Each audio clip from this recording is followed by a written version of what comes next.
Nabi mengutamakan bakti kepada orang tua di atas jihad fi sabilillah.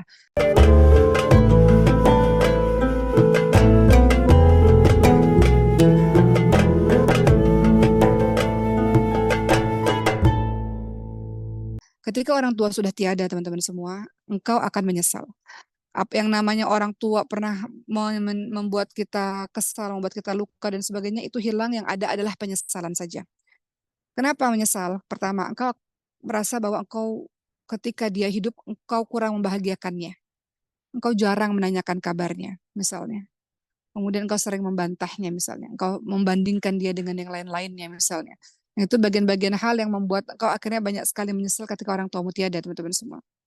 Maka hari ini Uma ingin menyampaikan kepada teman-teman semua birrul walidain. Ini tema yang sebenarnya sering dibahas, tapi perlu diulang-ulang berkali-kali supaya kita menjadikan itu menjadi akhlak utama dalam kehidupan kita.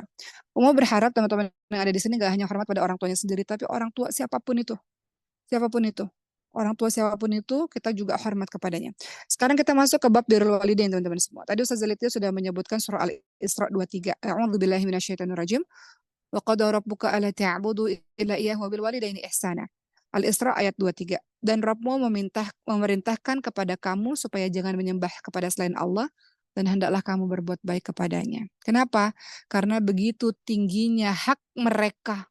Allah memerintahkan kita untuk selalu melakukan kebaikan dan berinteraksi dengan mereka dengan cara yang ma'ruf, dengan cara yang pantas. Sama senada dalam surah Luqman 15 juga sama perintahnya. Ya. Wa in jahadaka ala an tusyrika bima laysa laka bihi ilm fala tuti'huma wa sahibhuma fid dunya ma'rufa. Kalau seandainya pun orang tua kita nggak berbuat baik pada kita, menyuruh kita pada perbuatan nggak baik, dalam surah Luqman ayat 15 dikatakan, kalau keduanya memaksamu untuk mempersekutukan dengan aku sesuatu yang tidak ada pengetahuanmu tentangnya. Kalau orang tua kita menyuruh kita pada sesuatu yang nggak baik, janganlah kamu mengikuti keduanya, namun tetap pergauli mereka dengan baik. Jadi ayat 15 surah Luqman ini menjadi dalil apapun yang dilakukan orang tua kita, kata Allah SWT, tetap pergaulilah keduanya dengan baik. Susah nggak? Susah banget. Tapi nggak ada yang nggak mungkin. Minta sama Allah SWT untuk hati kita bisa maafin orang yang pernah mungkin melukai, menyakiti kita. Kan banyak ya di antara kita, ada yang orang tuanya pergi, orang tuanya nggak bertanggung jawab, orang tuanya marah-marah terus, orang tuanya membanding-bandingkan terus misalnya.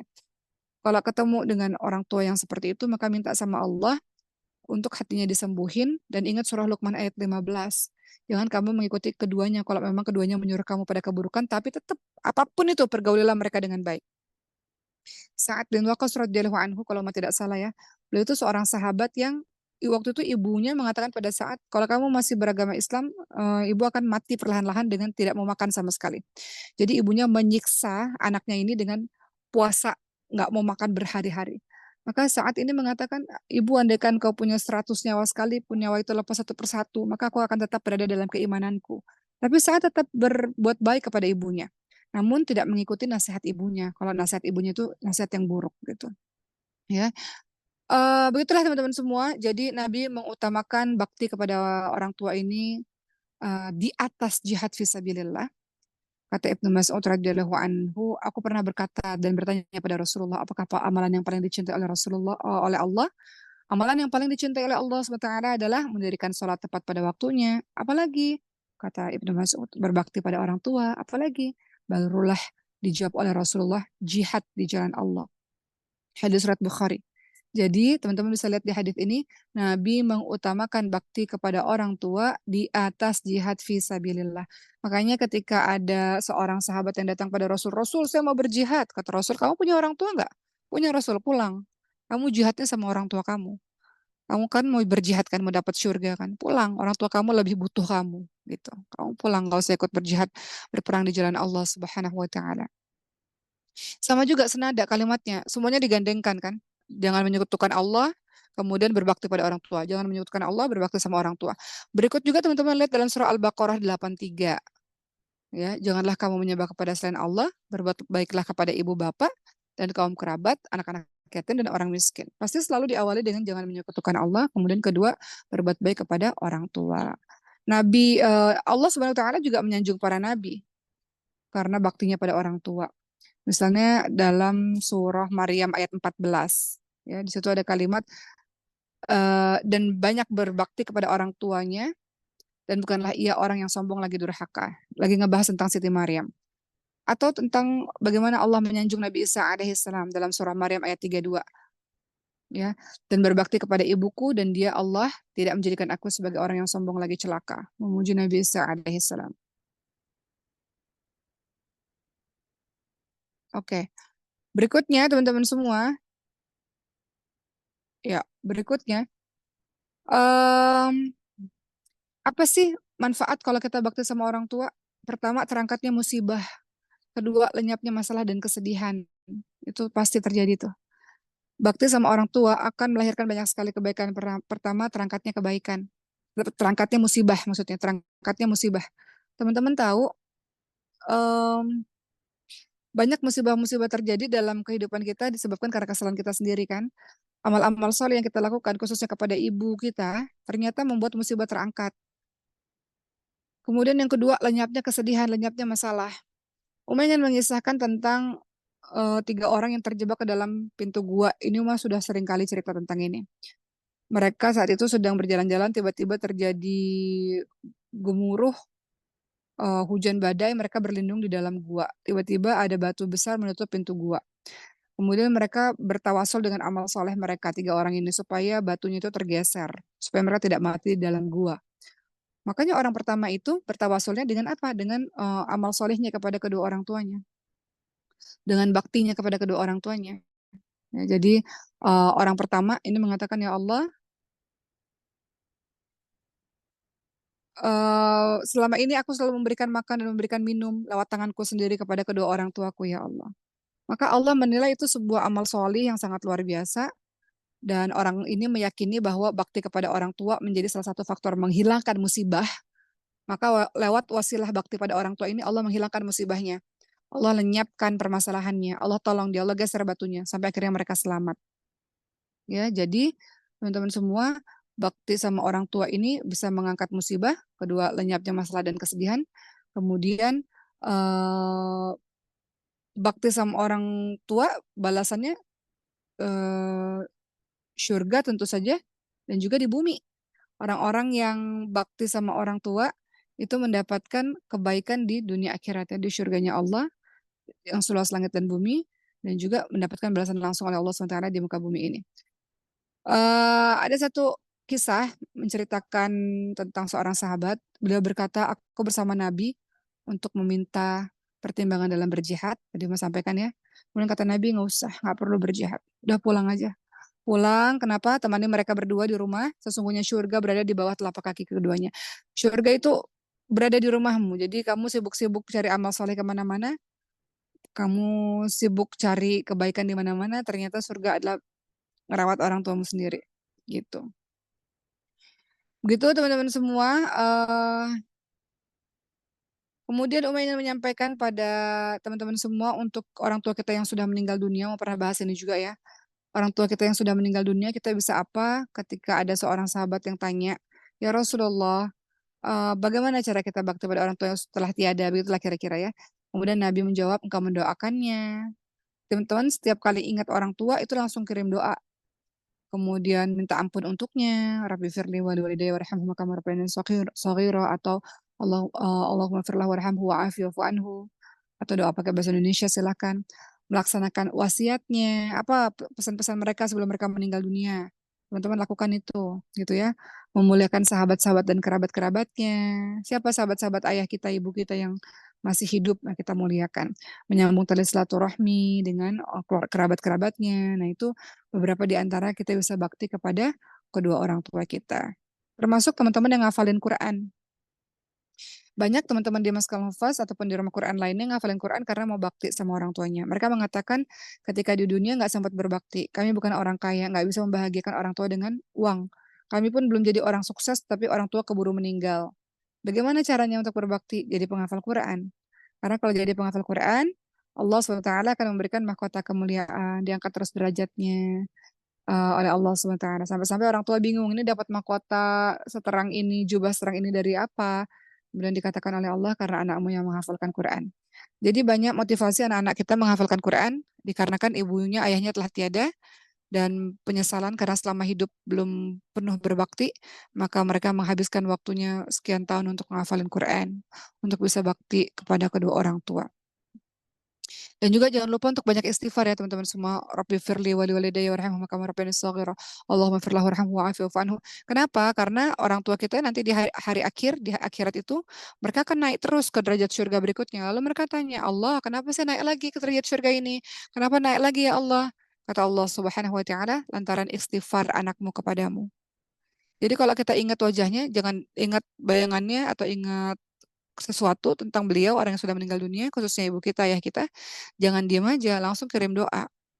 Kita ngelihat tempat-tempat di mana mereka biasa duduk, di mana mereka biasa menghabiskan waktu. Begitu ingat langsung doa, begitu ingat langsung doa. Karena kita nggak pernah sadar ternyata efeknya sedahsyat itu. Efek doa kita, efek istighfar kita sedahsyat itu. Karena posisi beliau-beliau akan naik terus di surga berikutnya, tingkatan surga berikutnya.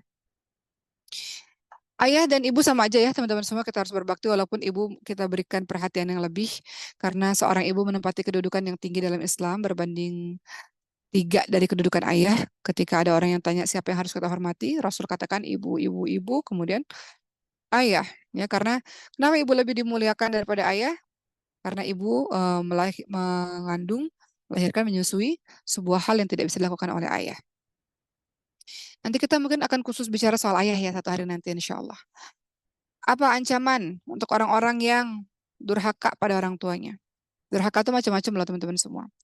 Durhaka itu salah satunya adalah engkau bermuka masam dengan ibumu. Durhaka itu adalah engkau berkata ketus pada orang tuamu. Durhaka itu adalah engkau jadikan ibumu asisten rumah tanggamu. Engkau jadikan ibumu yang sudah sepuh itu untuk ngejagain anak-anakmu, sementara engkau punya aktivitas yang lain. Em, Begitu teman-teman semua. Ya, termasuk ketika engkau membuat orang tuamu menangis, itu juga bentuk durhaka kepada orang tua. Ketika engkau mengutamakan pasanganmu dibandingkan dengan orang tuamu, artinya pernah dengar nggak cerita Alqomah? Walaupun ini bukan cerita sahih ya, tapi ini jadi pelajaran aja. Bagaimana Alqomah itu betul-betul menelantarkan ibunya, lantaran memilih pasangannya. Nah, itu juga bagian dari durhaka kepada Allah, kepada orang tua. Apa kata Rasulullah? Maukah kalian aku beritahu dosa yang paling besar? Maka sahabat menjawab, tentu saja ya Rasulullah. Kata Rasul, berbuat syirik dan durhaka kepada orang tua. Hadis surat Bukhari. Dalam hadis surat Bukhari juga dijelaskan setiap dosa Allah akan menunda hukumannya sesuai dengan kehendak Allah pada hari kiamat, kecuali durhaka pada orang tua. Sesungguhnya orangnya akan dipercepat hukumannya sebelum hari kiamat. Artinya orang yang durhaka sama orang tua, pasti hidupnya sempit karena Allah percepat hukumannya.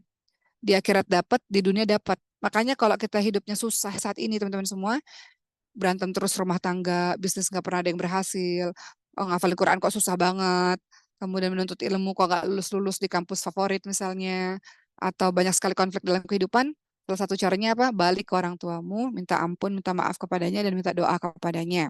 Kenapa? Karena salah satu yang membuat kehidupan kita susah sebab kita durhaka pada orang tua. Jadi kalau sekarang kita ngerasa kok susah ya hidup saya, salah satu amalan yang teman-teman bisa lakukan adalah balik ke orang tua, minta maaf kepadanya, pastikan beliau memaafkan kita, dan minta doanya. Itu terlihat sederhana, tapi itu kuncinya, kunci. Kalau Uma boleh cerita sama teman-teman semua, kalau teman-teman yang nemenin Uma Safari dakwah pasti tahu, Uma tuh memprioritaskan ibu-ibu sepuh, ibu-ibu yang tua. Kenapa? Karena bagi mereka kita respect, hormat, dan sayang nggak hanya pada ibu kita sendiri, tapi juga pada semua ibu. Dan bagi Uma sampai hari ini Uma meyakini bahwa semua ibu itu doa-doanya mustajab. Mereka sudah mengalami asam garam kehidupan ya. Pahit manis kehidupan maksudnya ya. Sudah memiliki banyak sekali pengalaman-pengalaman di usia senjanya mereka dekat pada Allah, maka doanya mustajab. Jadi Uma tuh selalu merasa harus menghormati ibu-ibu sepuh. Karena ngeri teman-teman semua. Kita menyakiti hatinya itu bisa terjadi sesuatu dalam kehidupan kita. Uma pernah cerita teman Uma seorang pembisnis berkali-kali bisnis bangkrut terus, bangkrut terus, bangkrut terus. Dia udah lakukan berbagai macam cara, bangkrut terus. Akhirnya dia ingat bahwa ada satu yang belum dia lakukan, yaitu minta maaf kepada ibunya. yang mungkin selama ini pernah dia goreskan luka di hati ibunya dengan perkataannya. Maka dia pulang ke kampung halaman, dia menangis, dia minta maaf kepada ibunya, dia minta doa kepada ibunya. Maka sejak hari itu tiba-tiba bisnisnya berjalan dengan lancar, perlahan-lahan akhirnya menjadi besar. Itu ya teman-teman semua ya. Jadi kita ingat-ingat apakah kita sudah menanyakan kabar hari ini untuk orang tua kita? Nanyain kabar penting banget ya teman-teman semua setiap hari. Untuk kalian yang masih punya orang tua, yang kalian pegang handphone, tanyain kabar karena itu bentuk kepedulian kita, bentuk kita bakti sama orang tua. Jadi bakti itu kadang nggak susah-susah banget sih. Salah satu bakti adalah nanyain kabarnya gimana, perhatian terhadap sekarang sakit apa, obatnya udah diminum atau belum. Itu perhatian-perhatian kecil seperti itu kadang-kadang kita lupa. Kadang-kadang orang-orang yang sudah merantau bahkan nggak nelpon ibunya berhari-hari biasa aja. Jangan teman-teman semua. Kalau kita mau jadi orang yang bakti sama orang tua, update terus perkembangan tiap hari. Kalau kita cinta sama seseorang, misalnya kayak teman-teman mencintai kekasih ya. Mungkin dulu teman-teman pernah jatuh cinta pada seseorang gitu, atau sekarang lagi jatuh cinta pada seseorang. Pasti pengen dengar kabarnya setiap hari. Pasti pengen tahu dia lagi ngapain. Kalau anak-anak zaman sekarang, pap dong pap gitu ya. Mana fotonya lagi di mana gitu kan. Sama kalau kita sama orang tua kita. Kalau kita mengatakan kita cinta, pasti kita pengen tahu lagi ngapain ya. Keadaannya gimana ya, pengobatannya sekarang gimana ya. Kok bisa-bisanya ada anak yang nggak tahu orang tuanya sakit apa tuh aneh teman-teman semua. Kecuali orang tuanya nggak mau ngasih tahu ya. Kecuali orang tuanya nggak mau ngasih tahu. Tapi kalau kita eh, bersama dengan orang tua, tapi anaknya ini nggak pernah nemenin orang tuanya berobat, nggak tahu obat-obat apa yang diminum orang tuanya, nggak tahu perkembangan kesehatan orang tuanya. Nah itu dipertanyakan kepedulianmu kemana. Kamu jatuh cinta sama orang, kamu pengen tahu segala hal tentang dia. Kenapa sama orang tuamu kamu nggak sepeka itu gitu. Kecuali teman-teman yang di pesantren ya, yang nggak pegang handphone itu beda soal. Uma mau cerita sedikit waktu ayah Uma meninggal dunia, Allahumma firlahu warhamhu wa'afiyahu anhu beberapa tahun yang lalu. Pada saat itu Uma ada penyesalan juga. Penyesalannya karena Uma nggak cepat-cepat membawa beliau medical check up. Jadi medical check up itu Uma tunda karena waktu itu masih sibuk ini itu. Uma katakan, Papa nanti kita medical check up. Ternyata belum sempat medical check up, udah meninggal duluan. Jadi itu penyesalan juga buat Uma gitu ya. Kenapa nggak disegerakan pengobatan itu, nggak disegerakan untuk nemenin orang tua berobat gitu. Jadi untuk teman-teman semua yang saat ini masih tinggal sama orang tua atau mungkin yang nggak di pondok ya, bisa bisa berhubungan sama orang tua atau bisa telepon bebas. Setiap hari harus update tentang orang tua. Orang tua kita makin lama makin sepuh. Kadang-kadang teman-teman ketemu berapa tahun sekali, loh kok udah berkerut di sini lagi, berkerut di sana lagi, udah nampak semakin tua. Waktu cepat sekali berlalu. eh Teman-teman tanya keadaannya, tanya kabarnya gitu. Kemudian bagi teman-teman yang sedang berjuang menuntut ilmu, teman-teman sungguh-sungguh menuntut ilmu. Jadi kalau ada yang bertanya gimana ya caranya semangat menuntut ilmu, ingat aja orang tuamu itu yang sudah berharap besar kepada dirimu. Ingat aja orang tuamu itu yang sangat bangga terhadap dirimu. Kita nggak ada berat yang kita lakukan selain kita belajar untuk membuat dia bangga. Itu bagian dari bakti kepada orang tua kita, insya Allah. Begitu ya teman-teman semua. eh Berikutnya yang ingin Numa sampaikan kepada teman-teman semua, kisahnya Abu Hurairah. Pernah dengar nggak? Abu Hurairah itu punya ibu yang nggak soleh seperti para ulama-ulama lainnya. Sama di antara kita. Di antara ratusan orang yang gabung pada hari ini, nggak semua orang tua kita soleh. Nggak semua orang tua kita dijadikan teladan. Bahkan kadang-kadang kita yang menjadi da'i untuk keluarga kita. Maka mau menceritakan kisah Abu Hurairah radhiyallahu anhu yang pada saat itu zaman dulu itu sangat gelisah karena ibunya uh, uh, belum beriman kepada Allah Subhanahu wa taala. Bahkan ibunya sangat membenci Nabi Muhammad SAW. Kalau kita lihat dalam kehidupan kita yang sekarang, mungkin ada di antara kita yang kita justru menjadi dai ya, pendakwah untuk keluarga kita, teman-teman semua. Maka jangan putus asa dengan itu, malah jangan membencinya, malah jangan meninggalkannya. Kita katakan, oh orang tua saya orang tua yang jahat, ya jangan ditinggalin. Kalau engkau sayang padanya, belajar dari kisah Abu Hurairah ini. Apa kata Abu Hurairah, teman-teman semua? Aku berdakwah kepada ibuku, menasihati ibuku agar beriman kepada Allah Subhanahu wa taala, tapi beliau justru marahnya luar biasa dan mencaci maki Nabi. Maka aku sangat sedih dengan keadaan itu. Aku berlari menemui Nabi Muhammad dalam keadaan menangis dan aku mengadu pada Nabi Muhammad, ya Rasulullah, aku telah membujuk ibuku untuk beriman kepada Allah, namun dia menolak dan hari ini dia berkomentar dengan kata-kata yang sangat keji, sangat aku tidak sukai karena beliau berkata sesuatu yang buruk tentang engkau. Mohonlah kepada Allah, wahai Nabi, agar Allah memberikan hidayah kepada ibuku, kepada ibunya Abu Hurairah ini. Lihat nih teman-teman semua. Bukannya marah Abu Hurairah, bukannya balas mencaci maki, bukannya meninggalkan. Abu Hurairah justru datang kepada orang yang saleh, Nabi Muhammad SAW, dengan perasaan sedih dan mengatakan, tolong doakan, doakan, doakan bahwa ibuku ini akan Allah berikan hidayah. Jadi kalau teman-teman merasa sakit hati dengan perlakuan orang tua kita, jangan ditinggalin, jangan marah, jangan jangan masa bodoh. Minta sama Allah ke lapangan hati dan minta agar sama orang-orang soleh didoakan agar beliau-beliau juga mendapatkan hidayah. Maka Rasulullah Shallallahu Alaihi Wasallam pun berdoa, ya Allah tunjukilah ibunya Abu Hurairah, eh, berikan hidayah kepada dirinya. Maka doa itu dikabulkan oleh Allah Subhanahu Wa Taala. Ketika Abu Hurairah pulang, kemudian bertemu dengan ibunya, maka ternyata ibunya pada saat itu bersaksi ya di hadapan Abu Hurairah, asyhadu alla ilaha illallah wa asyhadu anna Muhammadar Rasulullah. Itu yang membuat Abu Hurairah menangis luar biasa, kembali lagi kepada Rasulullah. Kalau awal tadi menangis karena sedih, sekarang menangis karena bahagia. Kata Rasulullah, wahai Rasulullah, oh, kata Abu Hurairah, wahai Rasulullah, bergembiralah, Allah mengabulkan doamu dan memberikan petunjuk kepada ibuku gitu. Semua itu diceritakan dalam hadis riwayat Muslim. Jadi, dari kisah ini kita belajar apa? Kita belajar untuk memaafkan orang tua yang mungkin kadang-kadang sampai hari ini kita masih ingat ada loh perlakuannya yang nggak bisa saya maafkan. Beliau membanding-bandingkan saya dengan saudara-saudara saya yang lainnya. Beliau kasar kepada saya atau ada orang tua kita yang ninggalin kita. Apapun itu, belajar dari kisah Abu Hurairah adalah dengan mendoakan dan minta orang saleh untuk mendoakan. Gitu ya, teman-teman semua. Kisah lain lagi yang Uma ingin bagi kepada teman-teman supaya teman-teman bersemangat di hari Jumat ini mau bersihin hati, mau memaafkan orang tua yang mungkin pernah salah sama kita, mau bakti penuh kepadanya dengan cara sungguh-sungguh belajar, sungguh-sungguh kerja, cari uang ya untuk bisa membahagiakannya misalnya, sungguh-sungguh ngafalin Qur'annya. Uma ingat kemarin Uma haji, teman-teman semua. Haji itu banyak ya orang-orang kita saksikan depan mata kita dengan berbagai macam kejadian. Salah satunya ada seorang anak yang menggendong ibunya. Capek loh gendong itu, jauh dan melelahkan. Ini juga pernah terjadi di zamannya Ibnu Umar. Beliau pernah melihat laki-laki menggendong ibunya saat tawaf. Kemudian kata orang ini, apakah sudah saya lunasi nih jasa ibu saya nih, saya udah gendong berat banget. Apa kata Ibnu Umar? Tidak, sama sekali kamu membalas jasa ibumu meskipun hanya satu jeritan kesakitan saat bersalin. Jadi nggak terbalas.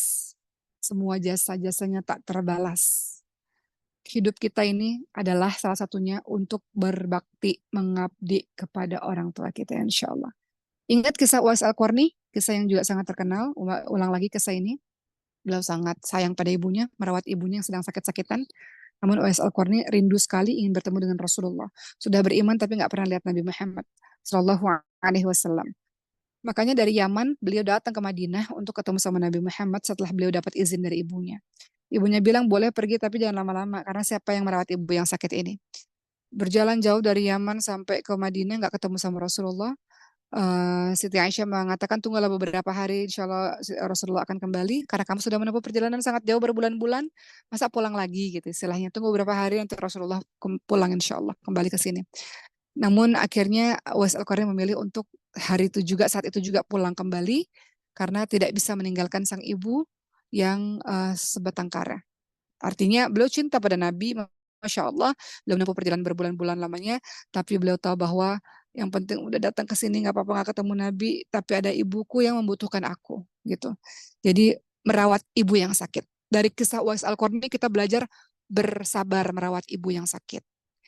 Kadang-kadang apa yang kita inginkan jadi nggak tercapai karena merawat ibu, ya kan? Kadang-kadang ada di antara kita ada ibunya yang sakit atau ibunya yang sepuh yang harusnya kita belajar kemana, keluar negeri mana, yang harusnya kita bisa kemana, kemana, kemana, tapi nggak bisa. Karena apa? Karena kita memilih untuk merawat ibu. Engkau seperti Uwais Al-Qarni, teman-teman semua. Engkau seperti Uwais Al-Qarni. Uwais Al-Qarni kalau disuruh milih, kalau ibunya sehat ya pengen sama Nabi, capek jalan dari Yaman ke Madinah. Tapi Uwais Al-Qarni memilih untuk bersama dengan ibu. Lalu apa kisah berikutnya? Rasulullah SAW mengatakan kepada Sayyidina Ali bin Abi Thalib, kepada Umar bin Khattab, kalau datang lagi orang dari Yaman namanya Uwais Al-Qarni, kalian minta doa ya sama dia, kalian minta agar mereka mengampuni kalian. Padahal itu nabi-nabi, sahabat-sahabat Nabi yang luar biasa. Siapa Uwais Al-Qarni? Nggak terkenal itu. orang miskin, penyakit kulit, entah dari mana, negara mana, tempat mana, jauh, nggak terkenal sama sekali. Tapi Rasul membanggakannya. Bahkan dikatakan Uwais Al-Qarni ini terkenal di penduduk langit, terkenal di kalangan para malaikat-malaikat karena baktinya kepada orang tuanya. Begitulah. Jadi kalau di antara kita yang dilema, gimana nih mau menuntut ilmu tapi ibu sakit, ya kalau ibunya ridho dan kalau ada yang ngejagain yang lain, ya kalian bisa pergi. Tapi kalau ibunya bilang tetap di sini nak, tetap di situ sayang, jangan pergi kemana-mana, tetap rawat ibumu. Em, Insya Allah banyak keberkahan. Uma mau cerita satu kisah nih. Mungkin teman-teman Mesir yang hari ini lagi lihat Uma eh, pernah tahu kisah ini juga. Jadi insya Allah ya, mohon doanya tahun ini Uma bisa sekolah di Mesir ya teman-teman semua. Jadi Uma dapat cerita di Mesir itu kan, kalau di Azhar itu kan kalau lagi ujian tuh betul-betul sesuatu yang besar gitu. Jadi saking besarnya itu teman-teman di Mesir itu di Al-Azhar itu percaya bahwa bukan hanya sekedar belajar yang bisa meluluskan mereka, tapi amal-amal soleh. Jadinya banyak mereka yang sedekah makanan, banyak mereka yang minta maaf kepada teman-teman lainnya gitu. Saking dirinya dibersihkan supaya Allah berikan kemudahan dalam mengerjakan soal-soal ujian gitu. Jadi ujian di Azhar itu nggak cuma sekedar belajar serius, tapi juga jiwanya dibersihkan gitu dengan minta maaf kepada banyak orang, sedekah dengan banyak orang, betul-betul beramal soleh, sholat malam, nggak ketinggalan gitu. Termasuk salah satunya ada seorang anak yang akhirnya itu lagi ujian, beliau mendapati orang tuanya sakit.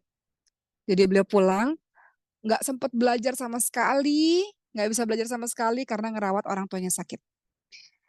Jadi pas ngerjain ujian ya nggak bisa sama sekali gitu ya. Karena sibuk ngerawat orang tuanya yang sakit. Tiba-tiba di hari kelulusan, ketika beliau melihat nama beliau, ternyata beliau mendapatkan nilai yang bagus. Maka beliau kaget karena beliau tahu pada saat kerjaan ujian nggak bisa sama sekali.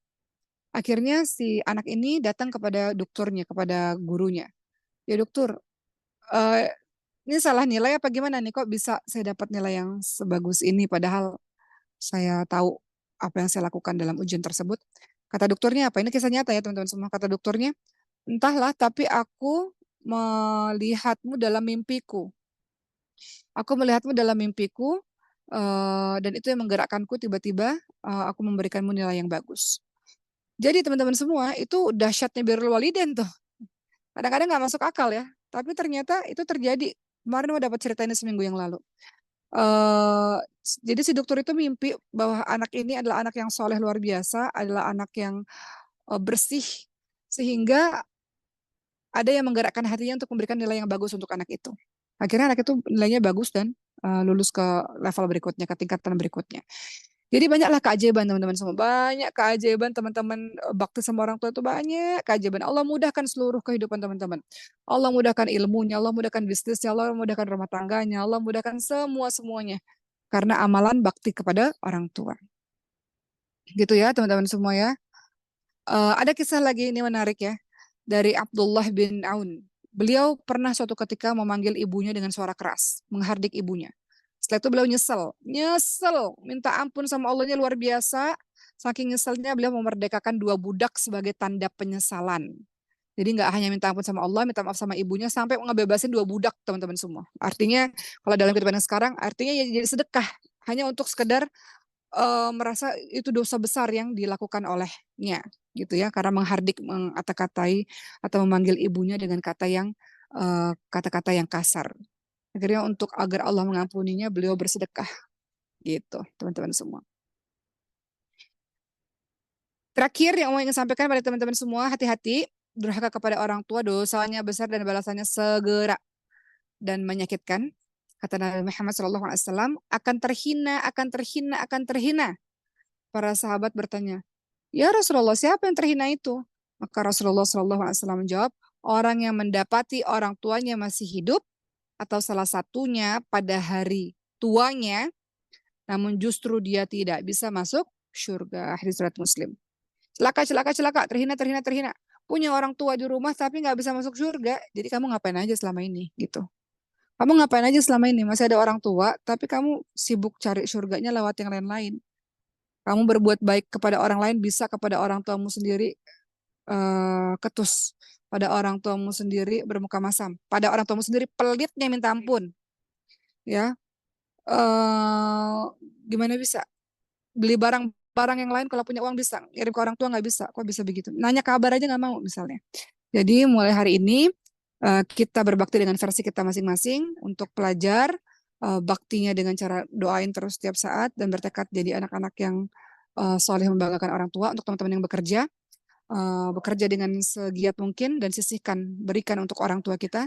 Sedekah yang paling utama itu sedekah kepada kaum kerabat, orang terdekat.